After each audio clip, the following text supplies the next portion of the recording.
When people look back at the story of water in Colorado years from now, Jim Lochhead will be one of those towering figures whose deep knowledge and expertise came into play at exactly the right moment in history to have an enormous and lasting impact. He is definitely one of those that you feel like you want to make sure that you're not letting down. And that's actually a gift, that you want to make sure that you're making him proud. You folks may not appreciate this, but I have a chance to see a lot of city officials, a lot of folks who deal with water around the country. There's no more innovative and creative guy working for citizens of a city on water issues than the guy you've got working for you right now at Denver Water.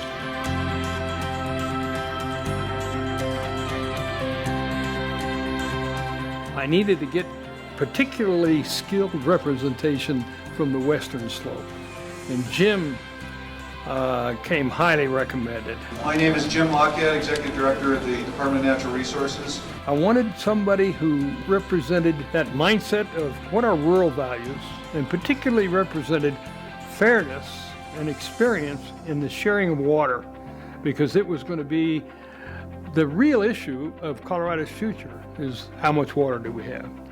But the thing I liked about him was he was able to listen very hard and very well. He had the capacity of standing in another's shoes, of knowing from whence you speak. And that's a gift.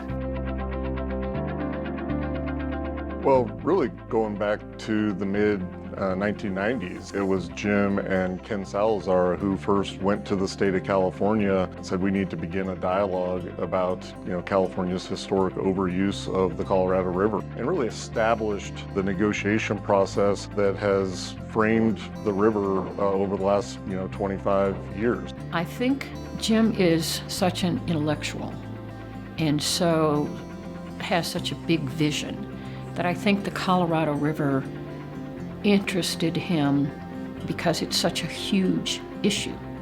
It requires and lacks visionary thinking, and it needs a lot of knowledge. Jim loves the river. Jim loves the Colorado River. I think is in his essence. Everything he does is focused on really making sure that the river is going to be okay. And he is ever the statesman, and he understands that we're better if we are unified, not only unified as a state, but unified as an entire river basin. So without Jim's leadership, I really don't think the river could have achieved the things that we've managed to put together over the last almost 3 decades now. He's been instrumental in the creation of Spur's Water in the West Symposium and the development of the Hydro Building as home to Denver Water's new water quality lab. And with all of this, I believe his leadership at CSU Spur will ultimately be one of the greatest parts of Jim's legacy. From the beginning, he was a thought leader and innovative partner in envisioning how this campus could become a game-changing force in water research and education, not just for Colorado and the West, but for people and communities worldwide that are wrestling with these same issues and challenges. It's tough to imagine a more wonderful legacy than that. The Memorandum of Understanding is really focused on municipal water conservation in the western U.S. And here in Nevada, we had put in place a prospective ban on non-functional turf for 100% of it. And Jim and I had a lot of conversations about that. And then towards the end of summer 2022, Jim called me and said, we should try to expand this, right? We should try to essentially make this best practices across the West. And he reached out to a number of utilities in Colorado. I talked to some people in California and Arizona, and ultimately we came up with over 30 municipalities that have now essentially taken the pledge to remove a lot of non-functional turf, and that was all Jim's idea.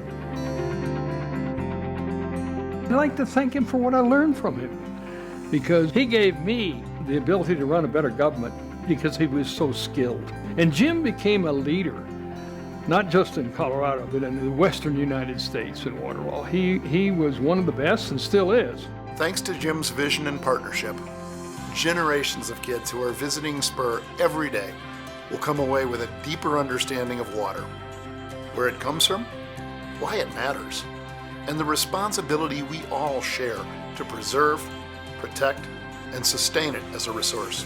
Thanks, Jim, for taking my calls in the morning and the night, on the weekends, and keeping focused on what the real goals are. And I don't expect that to end when you leave Denver Water.